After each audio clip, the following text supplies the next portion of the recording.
सड़क के हवाले से दो बातें हो रही है। एक ये कि सीपेक का हिस्सा था।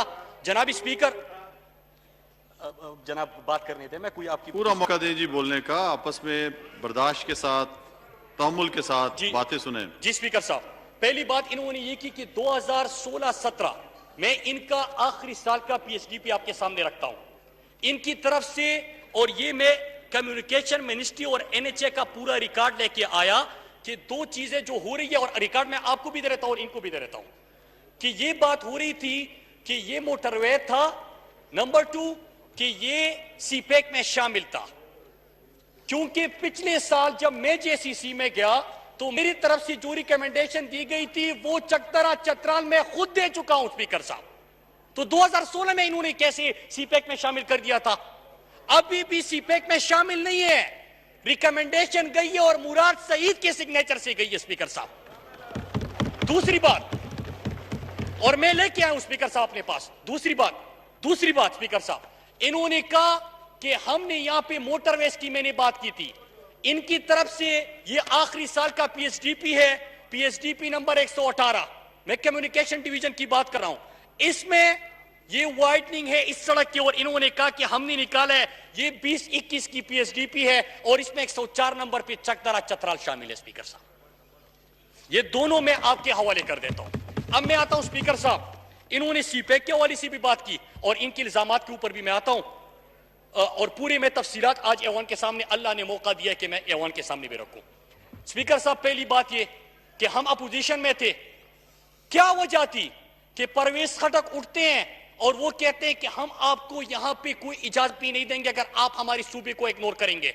क्या वजह थी कि सवाबी में उस वक्त के खैबर पख्तूनख्वा के स्पीकर असद कैसर तमाम पार्टियों को इकट्ठा करते हैं, हम सवाबी में इमरान खान उस वक्त सवाबी में जलसा करते हैं और मुतालबा एक होता है कि चतराल जीबी, चकदरा चतराल, कुहाट डीए खान जोब कुचलाक मगरिबी सड़क, क्योंकि शॉर्टेस्ट रूट था। आपने सीपेक में सिर्फ वादे किए थे, मीटिंग में बैठते थे, लेकिन सीपेक के जो डॉक्यूमेंट सामने आए उसमें नहीं था। हम भी जल से और दर नहीं कर रहे थे, आपने शामिल नहीं किया। इस वक्त जनाब स्पीकर, कुहाट डीए खान सड़क उस वक्त भी मोटरवे मंजूर नहीं हुआ था। अभी हमारे दौर में उसकी फिजिबिलिटी के ऊपर काम हो रहे हैं, तो मौसूफ ऐलान कैसे कर सकते हैं? हम अभी फिजिबिलिटी के ऊपर काम कर रहे हैं, हमने मंजूरी दी है उसकी। स्वात मोटरवे की दूसरी फेज की कमर्शियल फिजिबिलिटी हमने खुद की, और इस साल की पीएचडीपी में हमने वो प्रोजेक्ट रखा है कि वो हम मोटरवे बनाने जा रहे हैं। चकदरा चतराल पिछले साल मैं खुद सीपेक में जेसीसी में बैठ के उसकी रिकमेंडेशन देता हूं चाइनीज साइड को कि पाकिस्तान की तरफ से ये सीपेक में शामिल कर दे, तो आपने कहां पे मंजूरी दी थी? जनाब स्पीकर, डीए खान जोब कुचलाक, अभी तो हमने उसके ऊपर काम ही शुरू नहीं किया। पिछले जेसीसी में उसकी मंजूरी तो पिछली जेसीसी में हो गई। आपने कौन से बैठ के, जो भी बंदा बात करे कि पाकिस्तान कब बना था, कहते कि नवाज शरीफ ने बनाया था, ये सब उठ जाते हैं। कोई भी कहे कि ख्वाब किसने देखा था पाकिस्तान का, कह रहे कि नवाज शरीफ ने देखा था। जनाब स्पीकर, ये चीजें छोड़े और मैं आपको यहां पे ये तमाम डॉक्यूमेंट्स आपके हवाले करता हूं स्पीकर साहब। चैलेंज करते हैं, इसको चैलेंज कर दे, लेकिन खुदारा मैं यहां पे अपने लोगों के लिए, दिरलुअर, अपर और चतराल के लिए खड़ा हुआ था कि आपने तो सीपेक में रिकमेंडेशन तक नहीं दी, वो मेरे सिग्नेचर से गए स्पीकर साहब।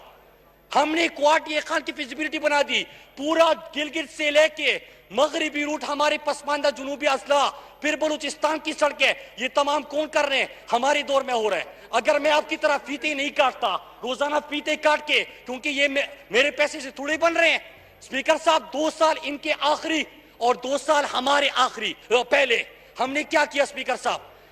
48% इनसे सड़कों की एग्जीक्यूशन हमारी ज्यादा हुई है, 48% पहले 2 साल में स्पीकर साहब। अब मैं आता हूं मौसूफ के बातों के ऊपर। मैंने 5 सवाल किए थे स्पीकर साहब, और आज तक मैं इंतजार कर रहा हूं। पहला सवाल मेरा यह था कि जावेद सादिक का क्या किरदार था इस प्रोजेक्ट के मंजूरी में? जनाब स्पीकर, यह सवाल मैंने कोर्ट में भी किया। सुने आप, सुने सुने सुने सुने सुने सुने खामोश रहे, खामोश, सुने सुने, हौसला हौसला हौसला, खामोशी से सुने, खामोशी से सुने। देखिए डिबेट हो रही है, डिबेट को डिबेट की तरह लें, खामोशी से सुने। अब स्पीकर साहब आगे सुनिए, देखिए सच में बड़ी ताकत होती है। मैंने एक जुमला बोला, कुर्सी से उठ गए। स्पीकर साहब खामोश रहे, नारेबाजी ना करें। मैंने पहला सवाल ये किया था कि जावेद सादिक का इसमें क्या किरदार था। मैं आज ऐवान के सामने भी पूछ रहा हूं कि जावेद सादिक का इसमें क्या किरदार था। दूसरा सवाल मैंने ये किया कि सीपेक का फ्रेमवर्क एग्रीमेंट 2015 में साइन हुआ रहा। सीपेक का फ्रेमवर्क एग्रीमेंट 2015 में साइन होता है। इनकी हुकूमत बनती है 5 जून 2013 को और 5 जुलाई 2013 को कंपनी जाके साइन करते हैं।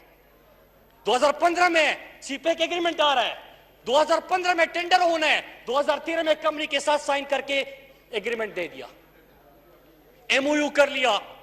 तीसरा मेरा सवाल यह था कि आप तो प्लानिंग के मिनिस्टर थे, कम्युनिकेशन मिनिस्टर नवाज शरीफ थे, वो अगर थे तो आप उसके ऊपर क्यों सिग्नेचर कर रहे थे जब एमओयू एनएचए ने नहीं शुरू किया, इनिशिएट नहीं किया, जब मिनिस्ट्री ऑफ कम्युनिकेशन ने नहीं किया, तो आप कैसे खुद जाके जावेद सादिक जैसा बंदा किसी को उठा ले, उनको कहे कि फ्लैग कंपनी के पास भी चले जाए। मतलब बीरूनी मुल्क दौरा हो रहा है स्पीकर साहब, और आप मुल्क के बादशाह की बजाय, सदर की बजाय कंपनी के पास चले जाए और वहां पे एमओयू करने के प्रोजेक्ट आपका हो गया। ये कहां पे होता है स्पीकर साहब? फिर उसके बाद एक और सवाल था, इन्होंने जवाब दिया था टीवी में मुजीबुर रहमान शामी के प्रोग्राम में। इन्होंने कहा कि असल में वो नवाज शरीफ ने मुझे कहा था कि साइन कर लो। मतलब ये भी अब उनकी तरह बेटों से सवाल हुआ था नवाज शरीफ के, उन्होंने कहा कि मेरे वालिद से पूछो। इन्होंने भी अपने लीडर के ऊपर डाल दिया कि उससे पूछो, मुझसे क्यों पूछते हो? प्रोग्राम में कहा है कि उससे पूछो, उसने मुझे कहा था कि साइन कर दो। फिर आगे सुनिए स्पीकर साहब, मेरा चौथा ये सवाल था कि 242 अरब और 258 अरब एक प्रोजेक्ट की कास्ट थी, वो आप क्यों लेके गए 292 अरब तक, और फिर 16-18 अरब तकरीबन जो है वो आपने एग्जेम्पशन वगैरह दे दी।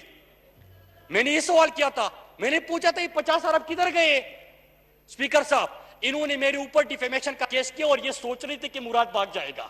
मैंने जवाब भी दिया और उल्टा सवाल पूछे, 2-3 दफा इनको बुलाए, ये कोर्ट में पेश नहीं हुए। स्पीकर साहब नारेबाजी ना करें, नारेबाजी नहीं करें। स्पीकर साहब बिल्कुल फिर उसके नारेबाजी ना बाद करें। सुने, कोर्ट कहते हैं, कोर्ट में फैसला आता है, फैसला आता है कि चूंकि इस केस को आपने परसू नहीं किया, लिहाजा खत्म, आपका डिफेमेशन खत्म। आपने तो खत्म कर दिया, मैंने नहीं खत्म किया। मैंने फिर वीडियो तैयार करी, आपसे फिर सवाल पूछे और आपसे पूछे कि मुझे इसके जवाब दीजिए। स्पीकर साहब अब आते हैं डेट कमीशन के ऊपर। स्पीकर साहब, मैं चूंकि इनसे सवाल करता हूं और ये सीधा चले जाते हैं कहीं और पे, मुल्कों के नाम लेते हैं कि मैं ताल्लुकात खराब कर रहा हूं। जनाब, मैं तो आपसे, आपने जो पाकिस्तानी कौम को 50 अरब से ज्यादा का नुकसान पहुंचाया, मैं आपसे सवाल कर रहा हूं, आप उसका क्यों जवाब नहीं देते? मैं पूछ रहा हूं कि जावेद सादिक जिस तरह के शहबाज शरीफ का, उसका भी फ्रंटमैन था, उसके लिए काम कर रहा था, इसमें आपके लिए किरदार अदा किया, नवाज शरीफ के लिए किया, किसके लिए किया? मेरा यह सवाल है। तीसरा ये कि एनएचए और कम्युनिकेशन मिनिस्ट्री एक प्रोजेक्ट, एक एमओयू इनिशिएट नहीं करती, आप प्लानिंग में बैठे हो, जाके वहां पे साइन कर लेते हैं। 15 में टेंडर होने, 13 में ठेका दे दिया। ये कहां पे होता है स्पीकर साहब? ये कहां पे होता है स्पीकर साहब? इन्होंने किया है। और स्पीकर साहब रही बात इसकी, ये कहते हैं कि डेट कमीशन, मैं भी इंतजार कर रहा हूं और मैं आपको रिक्वेस्ट करता हूं स्पीकर साहब, आप यहां पे रूलिंग दे दे।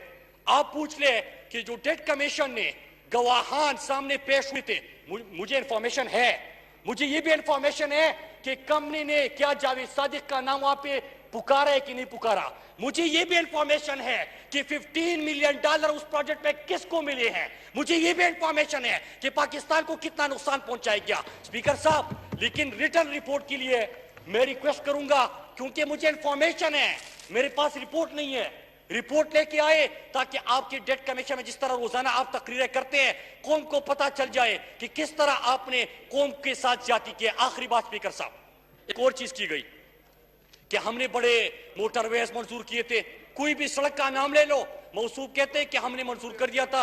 स्पीकर साहब, अगर मंजूरी की बात है, मैं आपको एक चीज बताऊं कि इस पीएसडीपी में और 5-7 जो हमारा पीएसडीपी प्लस प्रोजेक्ट शुरू हो रहे हैं, स्पीकर साहब अगले 20-30 साल तक जो सड़कें पाकिस्तान में बनेगी, फिर आप कहोगे कि मुराद सईद ने की थी। हमने तो अमली किया, आपने क्या किया था स्पीकर साहब?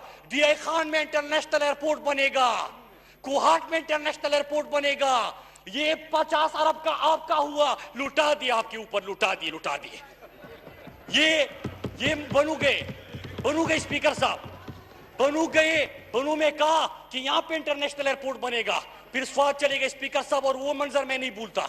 स्वात में ग्रासी ग्राउंड में खड़े थे, कहते कि मोटरवे इधर से जाएगा, उधर से जाएगा, कालाम तक जाएगा, चतराल तक जाएगा, पता नहीं किधर किधर तक जाएगा। और ऐलान किया स्पीकर साहब मोटरवे हमने बनाया, कालाम सड़क हमने बना दी, चकदरा चतराल को मोटरवे हमने दे दी, चतराल जीबी को हम देंगे इंशाल्लाह मोटरवे, कुआर ये खान की हमने मंजूरी दे दी, ये खान जो गुजरात हम बना रहे हैं, क्वेटा से फिर कराची तक जा रहे हैं। स्पीकर साहब पाकिस्तान का मगरिबी रूट का ख्वाब हम पूरा कर रहे हैं। स्पीकर साहब ये दावे और ये जो झूठ होता है ना स्पीकर साहब, इस ऐवान के अंदर मैंने सिंपल सी एक बात की थी और मैंने रिकॉर्ड लेके आया था।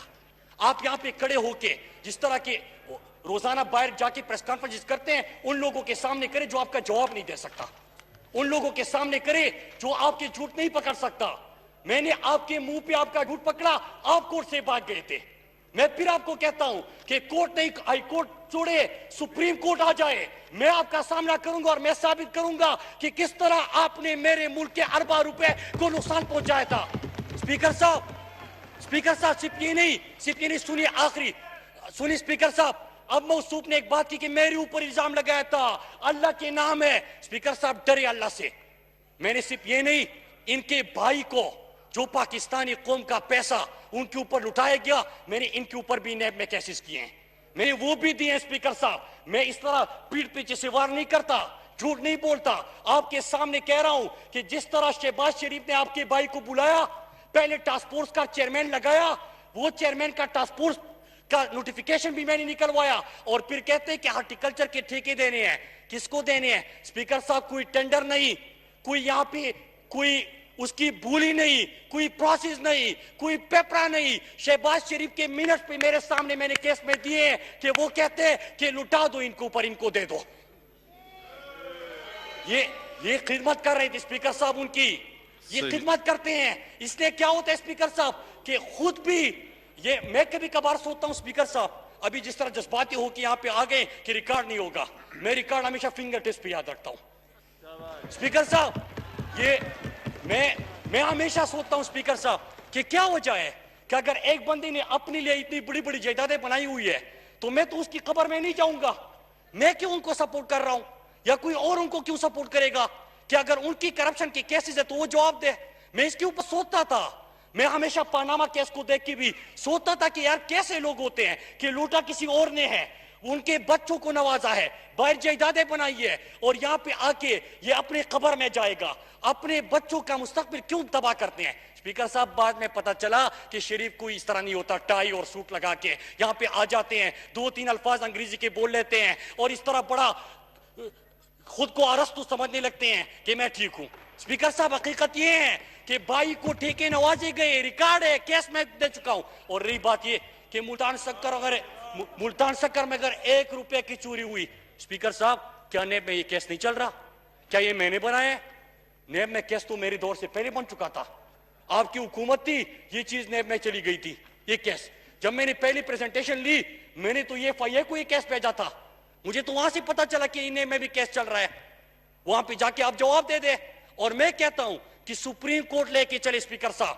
और एक और चीज मैं यहाँ पे एक और कुल्लम कुल्ला दावत देता हूं, कभी कभार यहाँ पे इनका अपोजिशन लीडर, पहले तो ये बताए स्पीकर साहब कि क्या अपोजिशन लीडर आप लोगों ने बदल दिया, कुर्सी भी बदल दी है, यहाँ पे किसी और को अपोजिशन लीडर का दर्जा दिया गया है, तो क्या वो छोड़ गए हैं? उसकी भी मुझे जवाब मिलना चाहिए। लेकिन मैं इनसे पूछता हूं कि इनके शहबाज शरीफ ने कहा था कि इमरान खान ने मेरे ऊपर इल्जाम लगाया है कि जावेद सादिक मेरा फ्रंटमैन है और मैं उसके ऊपर डिफेमेशन करूंगा। प्राइम मिनिस्टर इमरान खान, उसके पास इतना टाइम नहीं है कि आपके सवालों का जवाब देगा। आप एक काम करें, मैं कह रहा हूं कि आपका फ्रंटमैन था, मुझे उस केस में शामिल कर दे। जो डिफेमेशन आप कह रहे कि मैंने किया है, अगर किया है मुझे बुलाए, मैं आपको साबित करके दूंगा। जिस तरह ये जो बंदा बैठा हुआ है जो अब यहाँ पे उंगलियां हिला रहा था, जिस तरह मैंने इसको एक्सपोज किया, इस तरह शहबाज शरीफ का तमाम रिकॉर्ड सामने लेके आऊंगा। अपनी बात स्पीकर साहब इसी पे खत्म करता हूं, स्पीकर साहब कि इनकी कोई भी गुफ्तगू हो, कोई भी चीज हो, अगर हाउस में आके इस तरह झूठ बोला जाएगा वो गलत है, और जो कुछ मैंने कहा उसका रिकॉर्ड मैं आपके हवाले करता जा रहा हूं। सही जी, जी जी जी, पर्सनल एक्सप्लेनेशन दें जी एहसन इकबाल साहब।